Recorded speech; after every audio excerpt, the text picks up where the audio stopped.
Hey, how's it going? This is going to be a quick little video on my Auto Ordnance M1911 A1. And before I get started, I just want to apologize for the shitty quality of this video. It's a webcam, but it's the best I can do right now. Here's the pistol. It's basically your plain Jane 1911.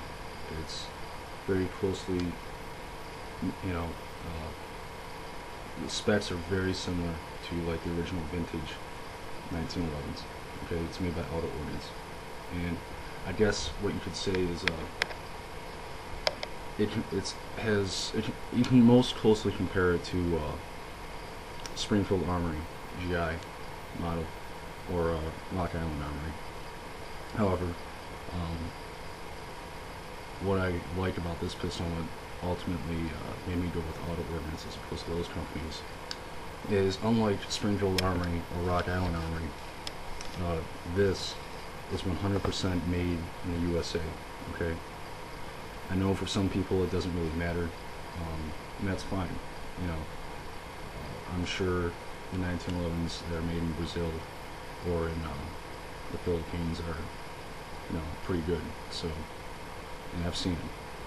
But for me, it just the way my thinking goes. If I'm going to purchase an iconic American firearm, I want it to be made in the United States. It's like, if you had a Ferrari, would you rather be made in Italy or in China?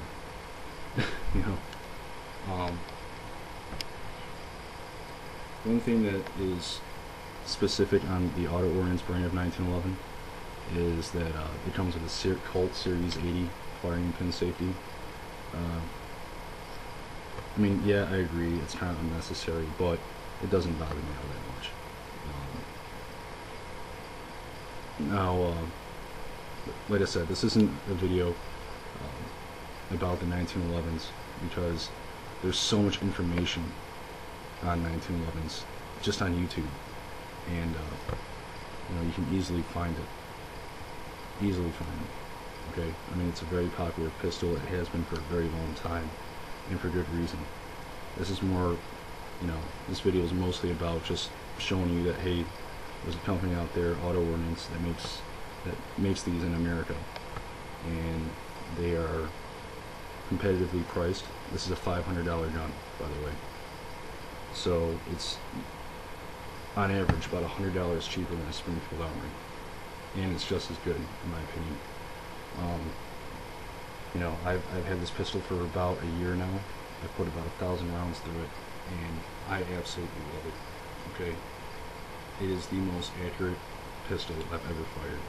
Okay, and I've fired a lot of different models. Okay, HKs, SIGs, Berettas, Glocks, Rugers. This is the best, for me at least. And to talk about its accuracy, I'll just show you. Okay, there you go. Yeah, I had some flyers here, but it was an 8-round mag, and if you count, I got 4, like, dead nuts on the bullseye. And this was at 25 yards, which is like a maximum effective range for a handgun. I shot at a man-sized target at 50 yards, and was able to hit that several times. So, like I said, this pistol is awesome. And I would not be out of line when I would say that you'd be hard-pressed to achieve that kind of accuracy with any other handgun, other than your stock 1911. Unless it's a target pistol. In terms of, full-size duty pistols, you don't get better than this. Some cons about this, I'm not just going to gloat about it. It's not perfect. Okay, when I first bought this, it had an extremely tight fit. Okay, the slide to the frame, it was almost like it was one unit. That's what it felt like.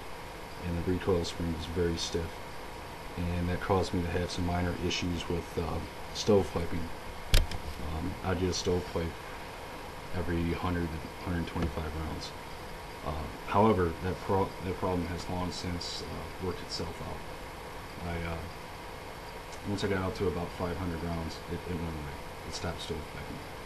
You know, at that point, my pistol was adequately broken in, and I haven't had a malfunction in the last 450 rounds, and it's flawless right now. But out of the box, no, it requires a break-in period. So if you're not privy to that, this might just be a pistol for you.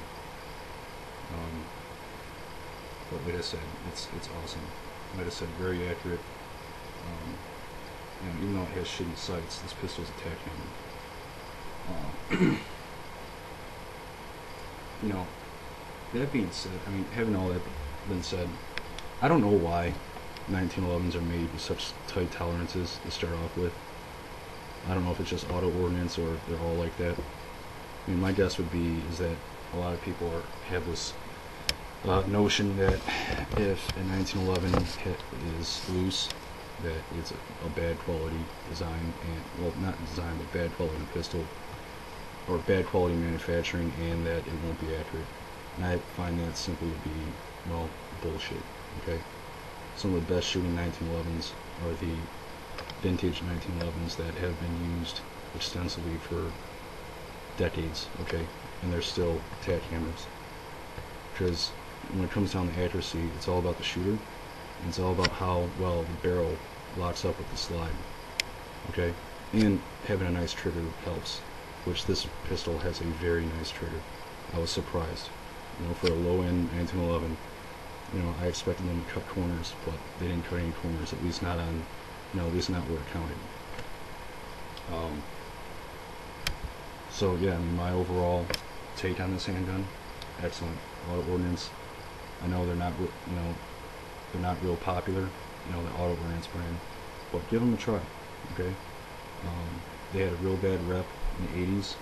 You know, they had bad quality control in their numbered arms, but since 1999, you know, when Kahr took over, they really stepped up their game. And you know, FYI, Auto Ordnance was the original manufacturer of the Thompson submachine gun back in 1921. So, you know, they're a historic firearms company as well. Now, that being said, I know you safety sallies are probably going to criticize me for not safety checking this firearm, and I'm not going to do that, simply because you know, you don't need to know the condition of this weapon. Okay, your safety's not at stake. You're not in the room with me.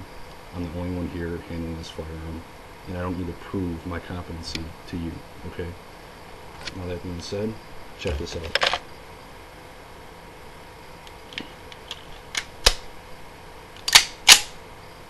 That was for you. Peace out.